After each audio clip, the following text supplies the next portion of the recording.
Football made simple. Become great at your craft by finding ways to make it simple for those around you. This is the Coaching 101 podcast hosted by Find a Way Productions with your co-host, Daniel Chamberlain and Kenny Simpson.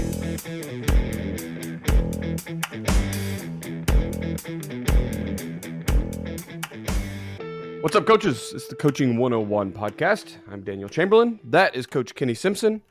We are in season. What are y'all about? Week 3, 4? Well, Where are you at we've now? played 4 games. When this comes out, we'll have played probably 5 or 6. Yeah, we're about halfway through. Yeah, that's kind of where we're at too. We didn't do the week 0 game, so we didn't have a bye. But I think everyone's caught up now. I think everyone has had their bye weeks. Right, we did. Because it's been very weird trying to figure out overalls and records, and people are missing games. But I think we're all caught up now. Yeah, we're 4-0 right now. We won our first conference opener, and then we've got, by the time this comes out, we'll have probably played 2 more conference games, and people are starting to kind of separate from the pack at this point. And it's just when we hope, if what we've done is right, if what we've tried to plan is right, this is the point of the season we want to really finally be hitting our stride. We don't really want to peak early. We want to start peaking now, so that we're riding high as we kind of go into those big conference games. Now, it doesn't mean it's going to happen, but as coaches, that's our goal. Yeah, we played 1 district game. Luckily got the win there. So 1-0 in district. And then, like you said, by the time this comes out, we've played this week. We have a really, really good team in district. I think there's probably like 2 to 3 more games on the schedule that will, be those determining who really should end up with the district championship. As with any district, right, there's going to be some that are just lower tier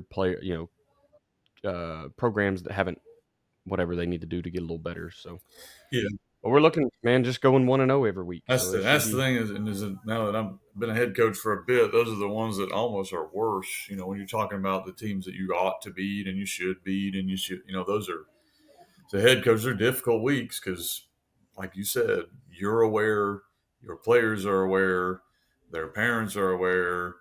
And I've been on the other end of that where you're not supposed to win. And so I know what they're saying over there, getting them all riled up to play you. So for us, that's what we're dealing with this year. We're kind of one of the teams that people probably have circled to play. Yeah. And man, that's a tough place to be. It's a lot more fun when you're on the back end of that, when you're on the team that's chasing the team that's supposed to win. There's some benefits to that. Obviously, that means you're probably pretty talented. That you've had some success. So there's some benefits to that. But when you're first learning how to deal with that, that can be difficult. We've had 2 really, really close games. We won one game 33-32. And then we won Friday night 10-7, where we scored with about 4 minutes to go. So I think the benefit of being expected to win, or the benefit of your team at least expecting to win, is that we didn't panic. We expected to. The downside of that is trying to make sure everybody's motivated and focused for what's coming. Because like you said, it's easy sometimes to look forward to whatever game's on the horizon. And really, we're just trying to get better every day. And it's a coach's cliche, but we try to live that out. What's the team like? So now that you are kind of the hunted here, you said you played a really close game. So I don't. Was it 3-7 for the majority of the game? Yeah, we actually we scored. It was a dang downpour, we're playing and then they have a grass field, so it's kind of it wasn't great conditions. So we knew it would be a lower scoring game. We scored the third play of the game, bam, right up the gate, had a nice little trick play, dialed up score, and of course there's the flag for holding. It's just when you go on the road, you kind of anticipate that's kind of how things happen. We managed to kind of put that drive together and get up 3-0, kick a long field goal in the rain, good kick by our kicker. And then have a couple other drives where we're getting into positive territory. We just don't cash in. And a lot of penalties and just things that just didn't go really well. And then they hit a big play. Like they really weren't moving the ball on us. Threw one up in the rain, and their kid made a really good play, good route, good ball. And bam, you're down 7-3 in a game you've really kind of dominated. And the second half was just a slugfest of defense, and whenever an offense would kind of get a play, it felt like penalty would call it back, or you'd have some negative play. Credit to both defenses played really well.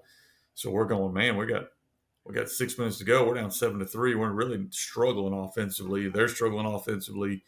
We get a turnover, get the ball around midfield. We go to our heavy package and just said, all right, our base is not there tonight. Let's go to this. It's something we kind of have ready. And we drive it 50 yards down the field and score with about 3-4 minutes to go. Then all of a sudden they find their offense. We had a rough in the passer call that was kind of iffy. Then I don't know that this is a call. It's a call when you're on the road in a conference game, but we didn't have a mouthpiece in, and apparently that was a 15-yard penalty. I guess they just added that to the rule book because that night that's what that was instead of just sending them off. So with 2 minutes in the game, we just gave them 30 yards, and then we give them another 15 yards on a very questionable sideline penalty. So now that's 45 yards when no one's got any offense, and we're looking. They got first and goal at the 10. And so it was just boom, Wow. boom, boom, boom, and you got to kind of regroup as a team. Fortunately, we stopped them on fourth down. They had fourth and down at the 1. Fourth down at the 1, we had to stop, and then we took a knee and won the game. So really, really good for our kids to kind of – I think it's good for your kids to go through that stuff. It sucks in the moment, but it's really good on the back end to say, look, we didn't play really well. We had a lot of calls that could have gone either way that did not go our way for whatever reason. We were playing in not great conditions for what we want to do, and we still managed to win the game. And so I think that's good long term. But like you mentioned, when you're the hunted, I guarantee you the team we were playing, we've been circled probably for a long time. And their kids played their guts out. Credit to them. Great game plan by their coaches. They played really hard, and we just assume we're going to get that every week. Like we're going to get that every week because those teams have us circled. I write books, so that, like, for whatever reason, that makes me a hated man among a lot of people we play. We've talked about that circle of negativity in your local area, Right, and I right? don't know if that's this team or not. I'm not going to put something on them that may or may not be true, but I think that gives us more of a target. So we understand we're walking in, we're going to face a lot of things. So our kids need to be ready for that. So very proud of them for doing that. But like you mentioned, if you're a team that is kind of favored, they're coming at you with everything they got. So get ready. So I know that, I've been at Owasso last year was eye-opening to me to be on a team that was supposed to be successful, right? That's not been common in my career where I've been at teams that are always trying to rebuild. Seems like everywhere we go is a rebuild year. A couple of years ago at Stillwell, if we would have been down 7-3, we'd have checked out. Our kids would have quit. And so that kind of what I was listening for was like, how did your kids handle that Well, a lot moment? of Like, the guys, coaches, we're supposed to yeah, score. I sell an offense. We're supposed to go out and light up the scoreboard every Friday, right? And here we are. We can't put a touchdown together we until couldn't get 3 first minutes downs. left. It was rough, and then we. So I wonder how the kids handled that on Well, a lot of a it's team that has seen because success. there was some very, very questionable calls, and that happens in every game. And Absolutely. 5-6 years ago, I might have been to the point where I got a 15-yarder. But Right. now I'm at the point where it is what it is. Like, you're not going to change the mind of the guy who's No, throwing a they're flag, not so picking that there's no flag. reason to do it, and it's just going to get your kids more riled up. So I think the calmness that we had on our sideline and kind of the belief that we're going to figure it out, just stay calm and keep working. It doesn't always pay off. It doesn't always pay off. You never know. Like, of course, I'm nervous, like everybody else is nervous. But I think it bled into our kids that our staff did not panic. We kind of stayed Right. with it, stayed with it, stayed with it. And we tell them up front, because if we win 3-0, which we about did the other night, we win 3-0, I'm happy. We win 55-52, I'm happy. The goal is just to win. Obviously we want to get better. And so I think that's kind of what helped us in that environment, but really the credit's with our kids. I thought they had really good leadership. It had been easy to get extremely frustrated there and just lose our minds. Instead, we kind of managed to put enough together. That's big time, man. I enjoy hearing those success stories of just got. I watching Bill Blankenship walk the sidelines last year. Obviously, we didn't win every game, right? And just watching him be just cool, calm, collected, making plays, keeping his coaches in check as we would, an assistant coach would start kind of getting spun up, upset about the situation. He's like, it is what it is, Calm down man. and move on. That's right. We'll call the next play. Awesome. Well, real quick, Kenny, before we move into the conversation, we're going to talk a little third down offense today. Why don't you tell me some ways that we can make football simple for our players and our staff. This episode is brought to you by Athletic Speed and Movement. At athleticspeedmovement.com, we've taken Del Basquet's 45 years of speed and movement training and put it all in one place just for you. You can get the same training that NFL players have been getting for years, collegiate players have been getting for years, and now high schools across the nation are paying thousands of dollars to bring Dell in to install his system, but we've got it online for you. It's time to help your team become faster, not just in the 40, not just their sprint speed, but between the tackles and their cuts while they're chasing down the quarterback. It's time for you to help them become faster everywhere. Jump over to athleticspeedmovement.com. There's an orange button there. Just click it. It says, get the keys to playing faster. You'll get the 3 core movement video from Dell. He's explaining the science behind it, all for just the price of your email. Check it out, athleticspeedmovement.com. What's up, coaches? I want to talk to you for just a few moments about your program. You know, the longer I'm in this profession, the more I understand that efficiency is truly the name of the game. You're talking offense, defense, doesn't matter, right? Eventually, you're going to come down to checking out your efficiency. So I have to ask you, are you doing everything in your program the most efficient way, right? Are you fundraising the most efficient way? Are you representing your players and your program to the public in the best way? Are you planning to build the facilities the most efficient way? If you answered no to any of those, or really even if you answered yes to all of them, and you haven't contacted Mark Bridges at Ace Sports, you're missing a key step. So look, Mark and his team, you know, they are the go-to group for video board and scoreboard installations for your school. They're not just football either. Mark can help you mock up your newest video board for your that new stadium, or maybe even your old stadium, right? That's where Mark and the guys come in. And we're not just buying a flashy thing, right? Yes, it's nice. It's pretty neat to have that big scoreboard, that big video board, but you're also, you know, you're investing back into that program. You're investing into that newest fundraiser. Sure, you can keep selling your discount cards, your beef jerky, hosting pie auctions, whatever it is that you like to do. But let's just be honest with ourselves, guys. We're not making enough money for those big ticket items. For the big ticket items like turf, an indoor facility, that's where you need a big ticket item fundraiser. That's what Ace Sports is offering you today. Guys, I've talked to Mark several times now, right? And it always comes down to big school, small school, right? Well, of course, the big schools can afford that new video board, but the small schools really can't. It's just not true anymore, man. Your school isn't too small, and I promise, okay? 1A, 2A schools, it doesn't matter. Mark and the guys, they're helping them out. Contact Mark today at mark.bridges@acesports.com and let him come give you a quote. Let him show you and your administration the plan. Now, really, it's the cheat code, right? Let him show you the cheat code that is fundraising with Ace Sports video boards. Tell him Daniel sent you. Coaching 101 podcast is sponsored by Findaway Productions. Findaway Productions also sponsors fbcoachsimpson.com for all your coaching needs, with over 30 coaching materials, books, as well as 50 PowerPoints and videos and smaller materials, and the free magazine headsets. Findaway Productions also sponsors offensivecoordinatoracademy.com, all things offense, and defensivecoordinatoracademy.com, all things defense. All right, appreciate that, Coach. Once again, guys, go listen to those ads if you are someone who started skipping them. You've been listening a long time. Obviously, you don't need to listen to the ads. They haven't changed recently.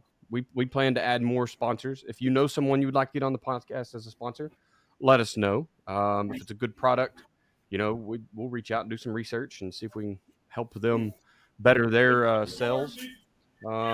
Ace Sports with Mark and Ryan, call the guys. It's a cheat code to fundraising, especially those big ticket items.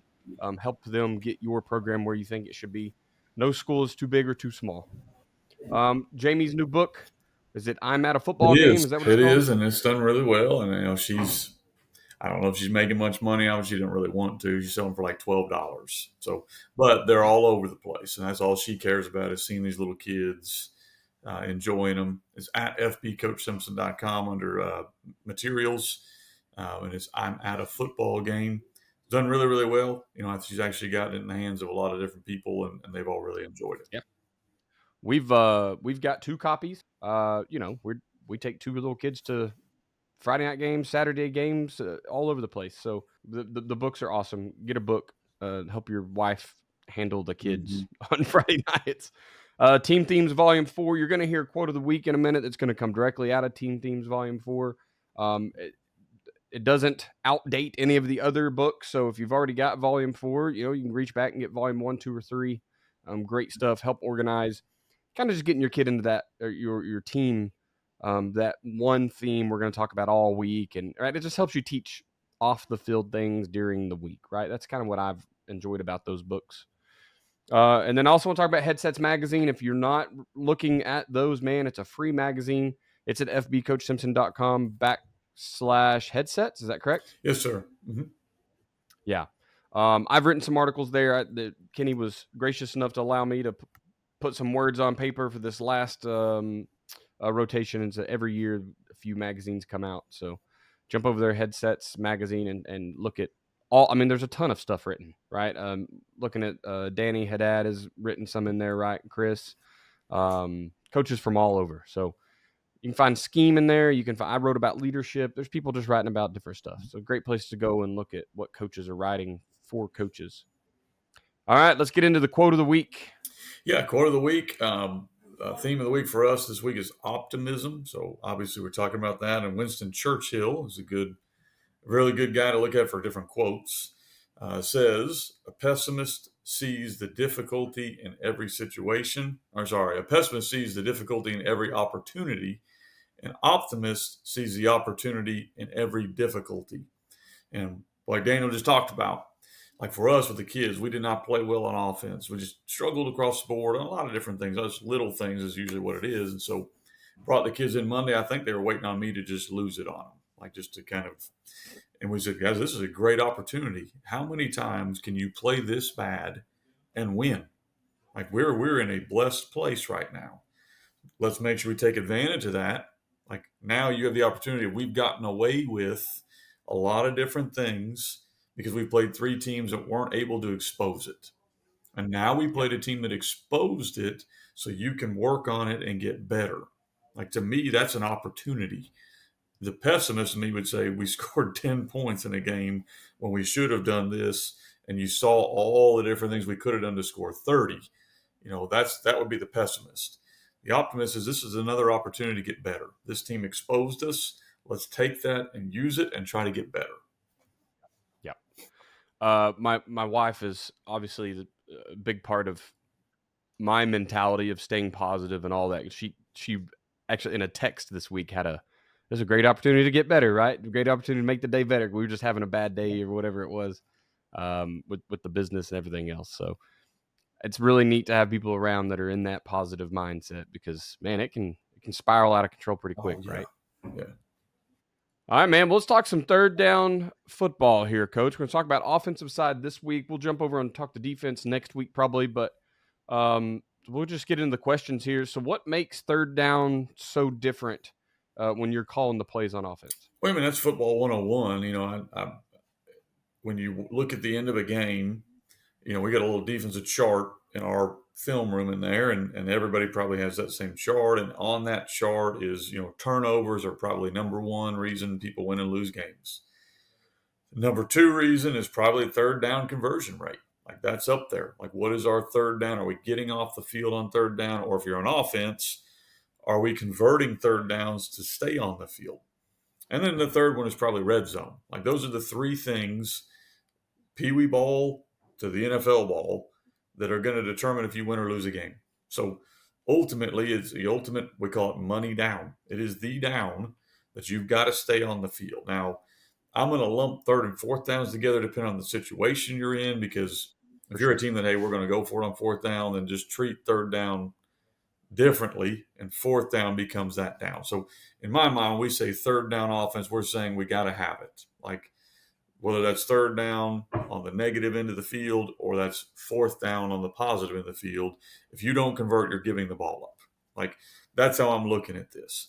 And to me, other than the red zone and turnovers, this is how you're going to win or lose games. And so if you go back and look at your career, you go back and look at your season, you go back and look at the most recent game, probably the team that converted the most third downs, unless it was just a complete mismatch, that's who won.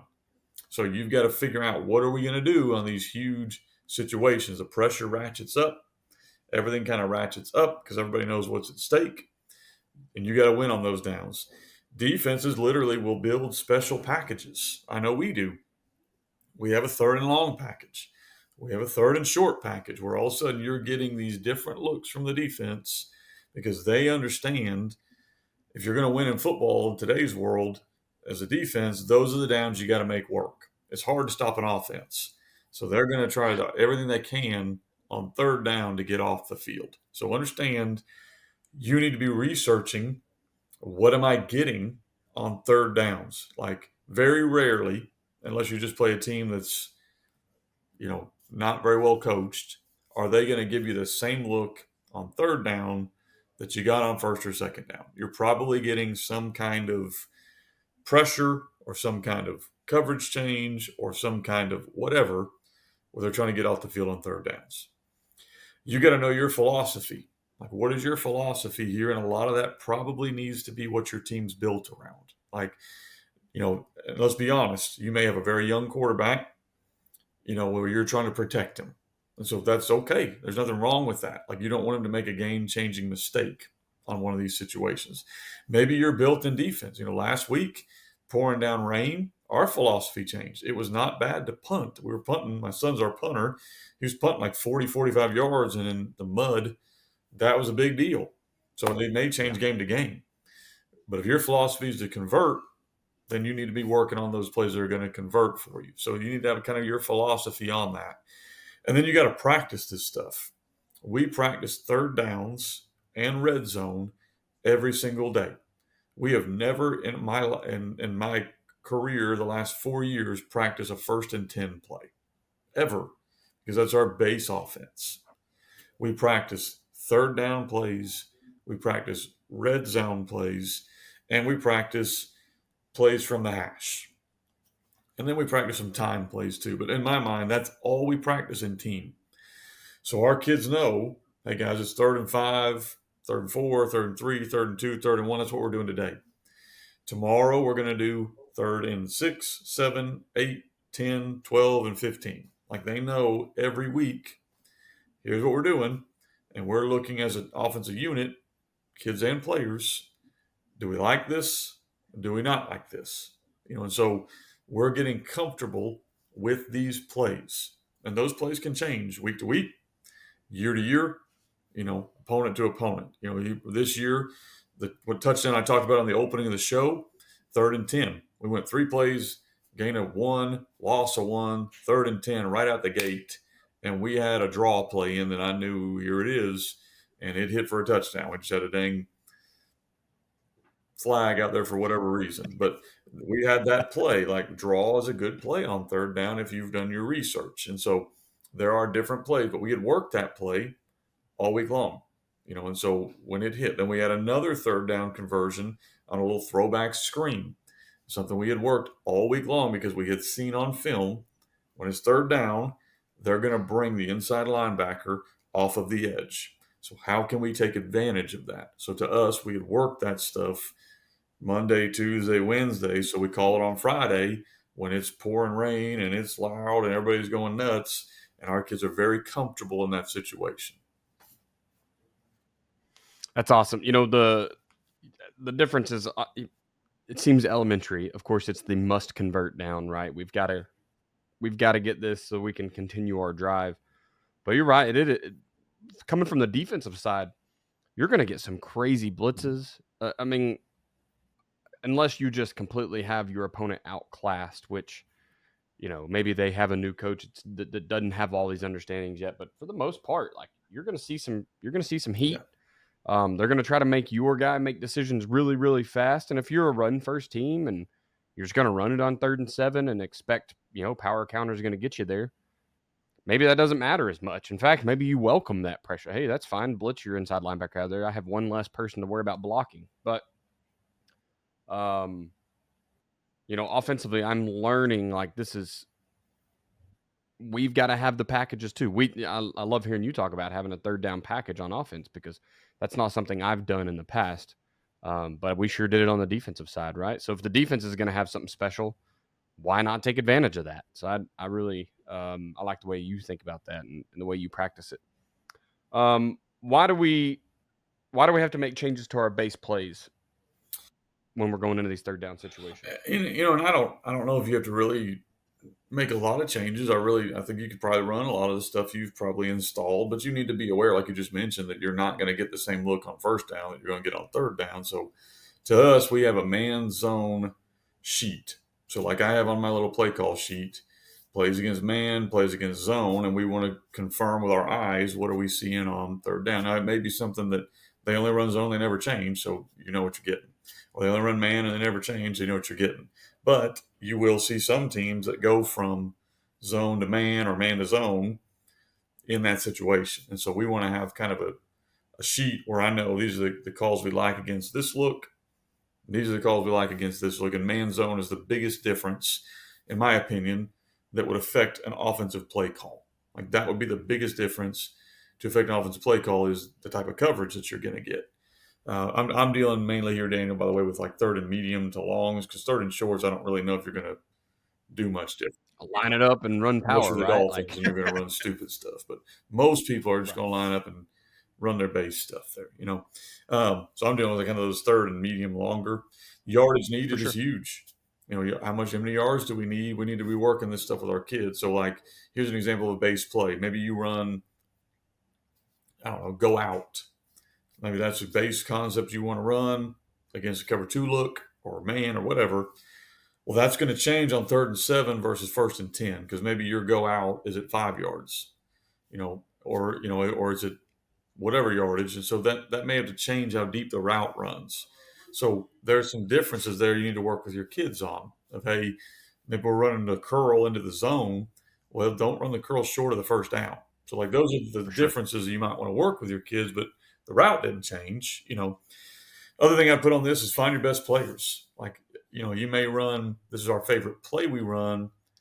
I want to make sure that's going to our best guy on this situation. Like maybe we run, like I just mentioned, you run like some kind of curl and your X is your least favorite receiver. Maybe you want to put a different guy out there at X and run the same route, or whatever that might look like. Get a guy singled up, make sure it's your best guy. Because it's not just about, oh, we have single coverage or we got this good look. It's who's getting the ball. So that's a big one for me. And then you need to know the defense's tendencies. We've already kind of talked about that a little bit. And I put and you need to know your own tendencies. Like, what are your tendencies on 3rd down? Because they've looked that up. So, like, if we heard them last Friday night screaming screen on 3rd down, because guess what? I've run a bunch in the first 3 weeks on 3rd down screens. Well, guess what play we didn't run on any 3rd downs this week? Screen, because I'm I very love it. aware that that's our tendency. Like I'm aware that's our tendency, so we're not going to give them that. We gave them draw, we gave them a different pass route combo, we gave them some different looks on 3rd down because they're a good team and they're coached well. So I anticipate they're going to try to take away what we do. So we're going to build concepts off of that. You're going to stunt the guy off the edge because we like to roll out on 3rd down. So we're going to run draw right where you stunted him, and there it went. And so you need to kind of know their tendencies and your tendencies to help you call plays that can break those. Don't just break a tendency to break a tendency. If it's there, take it. But if they're coached up well, understand they probably know that's coming. Yeah. And then I put down you don't really need to change your plays mainly on 3rd downs. Think who's our best guy? Like how can this guy? Because a lot of times 3rd down may come down to can my guy make a play? Like it's not nothing you drew up. He may have to break a tackle. He may have to get open. Whatever it is, that probably needs to be your best player. If you're a good coach, you could get your best player on maybe one of their weaker players. Like that's the best thing you can probably do is get your best player matched up on a weaker, inferior player and let him be a player. We use 3rd down a lot to really make kids think on the defense, right? So I know you're in a big RPO and formations and shifts and motions, and we kind of run the same type of system. And so when we get to our 3rd downs, that's where you're right. The coach has seen a tendency. He's probably communicated that tendency to a player. So now I'm going to make the player see multiple pictures before we ever snap the ball. So, it may be a double motion, it could be a shift and then a motion, or we're going to do some stuff. You talked about like getting kids in a position to be successful. So we have the ability to flip our outside receivers. We can flip them physically so that our X is inside of our Z, or we can, make them just change routes. And so we want to be able to pick on whoever we've identified on the defensive side as like, hey, this kid is kind of spinning right now. He's keeping his head above water, but he's not all. We've got an opportunity here. So we use a lot of window dressing, a lot of motion. Um, once again on those third and medium to long, because third and short, baby, we're going to run jumbo on the field. We're going to go get a first down. Like that's get the heavy kids out there, let them go push the other team around, and let's go make things happen. I think it's a good chance to talk about the fact that like every and I've heard Joe say this many times, and I heard Bill Blankenship talk about this, but we don't. Some coaches think about like, oh well, this is I need my 15-yard play, right? Oh, I got to have my 10-yard play. Well, every play is supposed to score, right? Every single play when we call it, we don't go, well, we're going to get 3 yards here, so I need to put 3 3-yard plays in a row, so we have 4th and 1. Like it's not. I guess the old 3 yards in a cloud of dust kind of mentality existed, but even then, we wanted fullback trap to go to the house, right? We want every play to score. So I don't know that it's even changing your play calling to like your really good play, because if you have a really good play, call out on first down and let's never see third down, right? So then it's just like, what can we do to make those plays that aren't scoring every time, the ones that we still need to use them, but we the expectation has been reduced on how many yards we're going to get. So the kind of our mentality is just what can we do to dress it up to gain that advantage back. So if it's power counter and that's the kind of team you want to be, what am I doing to ensure that my back has got an easier read or that gap is there? We've got an inside linebacker running the wrong way. Whatever we need to do to alleviate some issues that have been not letting power and counter score all night long. For some reason they got us in the third down, right? All right, so last part here, Coach, we kind of talked about like, what are we doing on third down? But before Friday night, what are some ways that we can really, and I guess on Friday night too, what are ways we can improve our third down efficiency? So you said it earlier, it's probably the second most important stat as when it comes to wins and losses, turnovers and then third down efficiency. So what are things we're doing to improve our own third down efficiency on offense? Yeah, and I can't stress enough. You've got to practice this stuff. Like you've got to put your kids through Situational this. And football, right? I know I've already mentioned that, but I can't stress enough. Like you need to practice it a lot. Like we practice it a lot, and we're okay with failing. Like we're okay with failing in practice. Like we're okay with Tuesday we ran this play, man, it didn't look very good, and so okay, well we're not going to run that play. Let's find a different one. And so we want to run these third down plays every day. And what we're really doing is we're kind of weeding out the ones we don't like. Like we're not really adding stuff in. We're looking at we come in Sunday. Everyone meets Sunday. You come in and you go, this is what we kind of like. Bam, bam, bam, bam, bam. And then we're going to start running that stuff Monday, Tuesday, Wednesday in these pressure situations and going, nope, don't like that one. Or we're going to move that down on the pecking chart. We might go, okay, that's on the chart, but we look a lot better running this other play. And so you Right. only know that if you've practiced that through the fire. Like if you've practiced that, I'll give you an example. We have a play that we call X delay, which basically we're going to vertical it out, and the X is going to kind of walk off the ball, and then he's going to run into the curl zone. Okay. We thought, man, this is going to be a great play for us. We're going to run this. It's going to be a great play for us. That we had seen the film. They had given up a touchdown on that similar concept, and so we're like, this would be great. We threw 4 picks in practice. So guess what play we didn't run? X delay. And so it was like one of those deals where yeah, it was a good play for them, but it's not for us. It's because we worked it in practice, and the quarterback kept getting mad and mad. I said, buddy, it's not your fault. I'd rather you do it now so that we know, okay, that ain't a good play. Like we thought it would Right. be.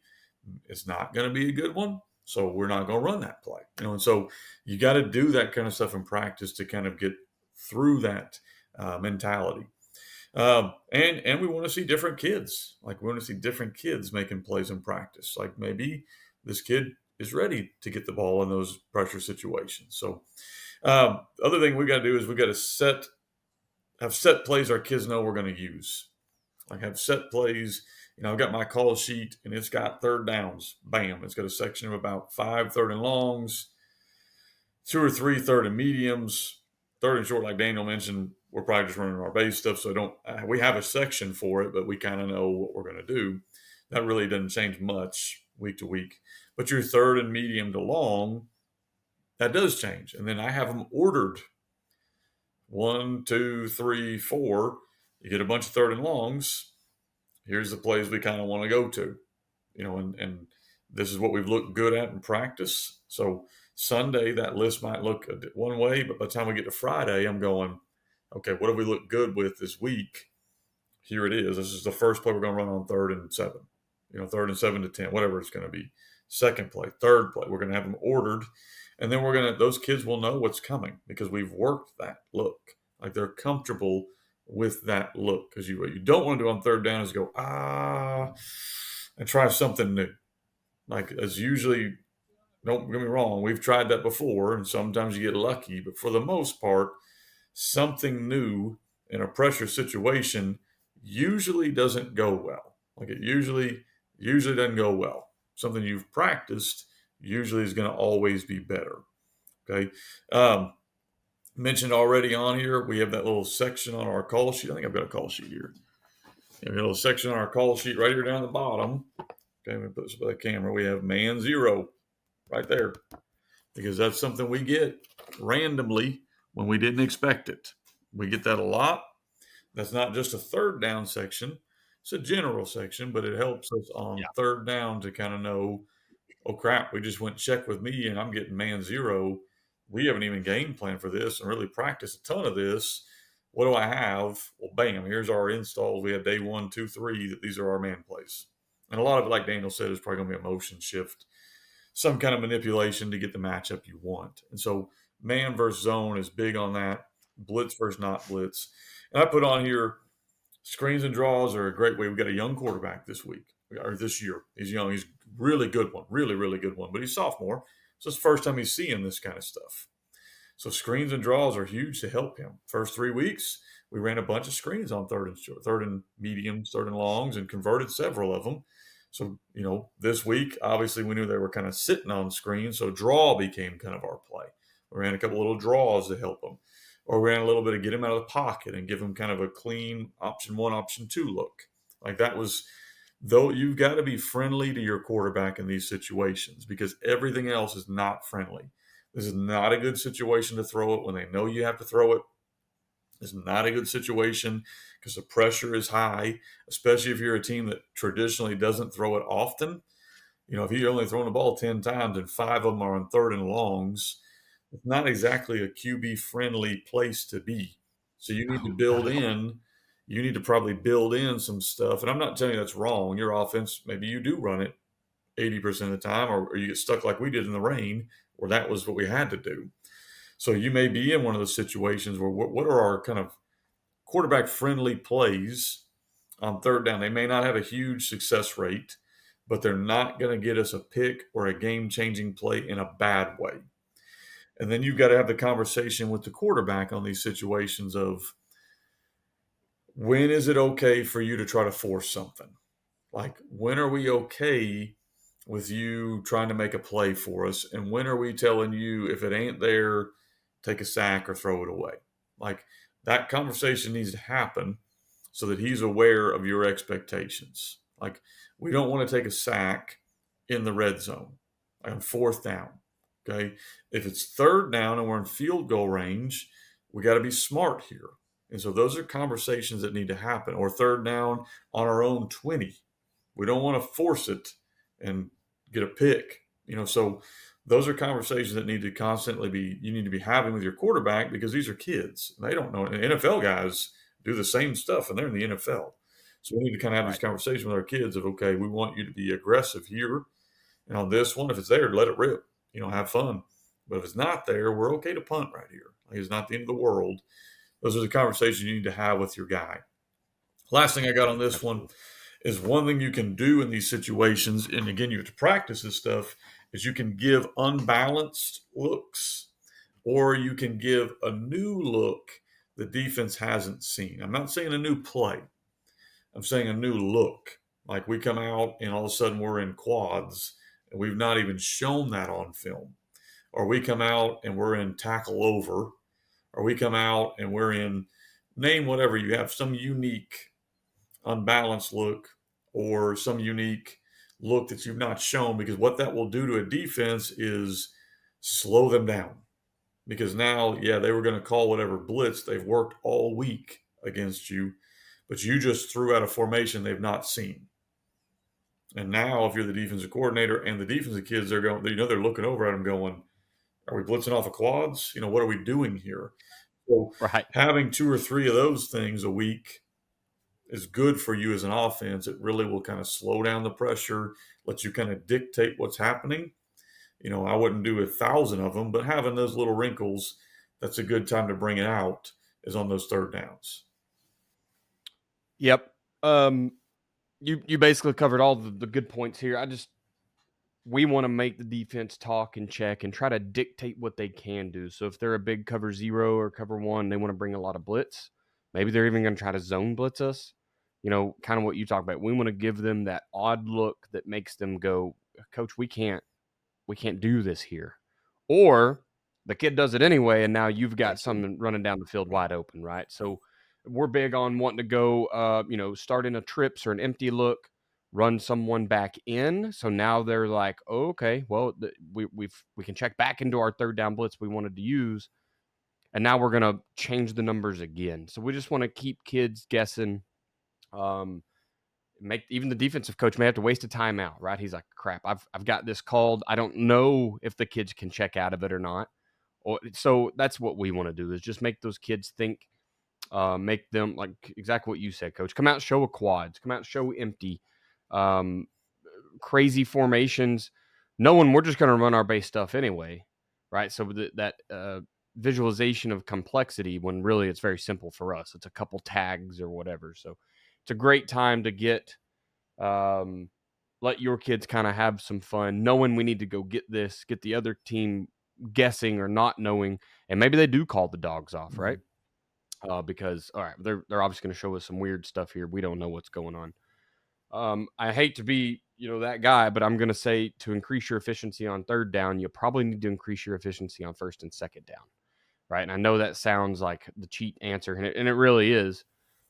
Um, but if whatever you're showing the rest of the game lets them kind of pin their ears back and bring all the pressure, you need to be doing something on those other downs. Like you said, Kenny, you can't just throw it on 3rd and 15, right? That's not. You've got to game plan that stuff in. Now, I know there's flexbone teams out there and wing tee and all that stuff that you're getting 3 passes a game anyway, and you're just going to rely on counter or maybe boot or waggle or trap. You're going to try to get it in a different way than the rest of us. But those of you running a more common or more modern offense, you're going to have to take those shots, and sometimes the deep ball that just falls incomplete on first down is what helps you get a third down later on, right? Because yes, we have an incompletion on first down, but now that corner's thinking and that safety's like, oh, they do want to air it out a little bit today. Second down, you get a few more yards, and it just eases your ability to convert on those third downs. So just I like third down packages. I like third down plays, but you can't. It's impossible to call 3rd and 10 successfully all the time, right? So just really work that efficiency in the first few downs. Sweet. Well, Coach, we kind of checked all the boxes here. Let's jump into our what not to do as a coach. What is our lesson for today? Well, the big one I've kind of hammered away at this during the whole podcast is don't waste time in practice with team. A lot of times what we'll do and we'll practice, individual, and then we'll do some kind of group work, and then we get to team, and it's just kind of a rehash of what we did in the other ones. And we're just putting the ball in the middle of the field, and we're running plays against the predicted look we're going to see. That's kind of the way offense was always run, or at least was run when I was coming up, and when I did the first 7-8 years of my career. And then I finally started going, well, I don't think this is smart. Like, I don't think we're teaching kids much here. I don't think we're working stuff. So we started saying every time we're in team, when we snap the ball, it's a situation. And so, okay, well, we did that probably about 10 years ago. And then about 5 years ago, I went away from even practicing first or second downs. We practice situations only. So that's third downs, which is what we hammered away at today. That's red zone. That's shot plays. That's plays on the hashes. That's plays against the clock. Whatever that's going to be, we started working these things to try to make sure if we got in that situation in the middle of the game that we would be prepared. And so that's what we want to do now. Is, to me, don't waste time putting the ball in the middle field and running your base plays. Like now, you can do that back in June when you're installing stuff, or August, but once you're in season, every snap needs to be a situation. Like it needs to be a situation. We give ourselves about 15 minutes of team offense. That's it. So we need to make the most of that time. And so third downs is at least 5 minutes of that. So that lets you know how much we value third downs. We almost every day of the week get it, but guaranteed we're going to get it Monday or Tuesday, Wednesday, Thursday. Sometimes on Monday, depending on if we have a JV game or what's going on, but we try to get it every day of the week. So third downs has become really, really important. So to me, the lesson of the week is in team offense, always work a situation. Always. That way your kids are playing a real game. They're not just running plays. Yes. And guys, if you're struggling mentally right now to think like, how can I get rid of all of my just line up and run plays? Number one, you got to know where your program is. You might still just be doing base install in season right now, right? I know guys, I have friends that are coaches at our schools right now that unfortunately for them, they're still trying to get the base stuff right. I learned from Coach Blankenship at Owasso last year. We did a third down competitive period every single day. So you did your stretch, you did your special teams every day, and then boom, we went right into competitive period. And so it might, I mean, of course, they're two platoon, so it's a little different, but you can half line it, you can good on good, you can make it work. But I mean, he's every single day we're going out and snapping. Hey, it's 3rd and 7. You get, of course, you get your fourth down play too, right? As an OC, I go out knowing I get two chances to convert this. But we're going to line it up and we're going to run 3 sets of this, and then there will be a victor. Someone will have won this situation, this competitive period, offense or defense. And so I think that was a really neat way to get kids, once again, they're in a game for that period, for those, I guess it could be 6 plays, three rotations of third down and 7. They're playing a live game. So it was a really neat way to get practice. The intensity's up. We're competing and we're practicing that situation. So the receivers, the running backs, everybody knows, hey, this is it. We got to go do it. So there's varying ways that you can implement that stuff right now. Sweet, Coach. Let's get it out of here, man. New books, anything new coming out? Yeah, I mean, I'll have new stuff coming in after the season. I'm already working on every year we do kind of an update with the gun tee. So there'll be I guess it'll be the Right. 6.0, but basically it's everything we're doing this year. We just document it and put it out. If you're wanting to get gun tee books now, you can go over to fbcoachsimpson.com. Under the materials, we have more than enough materials there for you if you're trying to look for different things that you can find, and position manuals. I think we had about 10 QB manuals get ordered just this week. So if you're looking for our pass game, how we do RPOs, that's in that. That's awesome. Guys, go over there and pick out some stuff. I mean, the best put together things I've seen of an item you can buy and hold in your hand and use those workbooks. Or, I mean, I have a whole stack of the playbooks around here somewhere because I just enjoy going through them and looking. I consult with a youth team now that runs the gun T system, right, on his offense. He uses Joe's defense and your offense, and I There you love it. go. I'm just in heaven when I'm consulting with that guy. So, but I'm not I'm not really a gun T. I don't use it every day, so those playbooks help me, and they're just so well put together. So kudos to you, Coach. Sweet. Social media. You can find me on Twitter/X at Coach Chambo. Okay. Big thing I'm pushing right now is my Patreon. If you're needing a consultant, if you're needing, look, it might just be an extra staff member. I've got packages for all of that. So if you're needing a defensive and offensive staff member, whatever, if you need me to help you self scout and help find your tendencies, Kenny talked about really knowing your tendencies. I can come in and scout you up like I was going to play you this week. If you're needing help breaking down an opponent, I can come in and help you and show you the right way to do that, and what we're looking for week in and week out.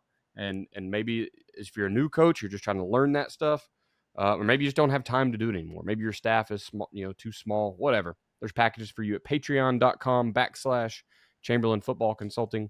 And of course, jump over to the YouTube. It's my very baby, very infant YouTube page that's slowly growing. It's not doing much right now. Kenny, where can we find you on social media? All things FB Coach Simpson. So on Twitter, FB Coach Simpson. I actually just dropped on the Gun T Twitter our clinic dates. So if you're interested in coming to a Gun T clinic, a little graphic there showing the cities we're going to be in and the dates that we're going to be there. But that's over at Twitter. So you can go to there's Gun Teeth System on Twitter or FB Coach Simpson. Emails fbcoachsimpson@gmail.com. Or you go in the Facebook groups. Got a bunch of Facebook groups. Awesome. Appreciate that, Coach. I want to thank you guys for being a listener to the Coaching 101 podcast. We hope you'll join us next week as we continue to make the complex more simple. Please consider subscribing to the show so you always know when new episodes are out. We would really, cherish a rating, 5-star rating would be great. Share the podcast out with your friends. If you've taken even one little nugget out of any of the things we've posted, it's probably worth sharing with someone else. We'll leave you with this. It's hard to beat someone who never gives up. No matter the situation, find a way.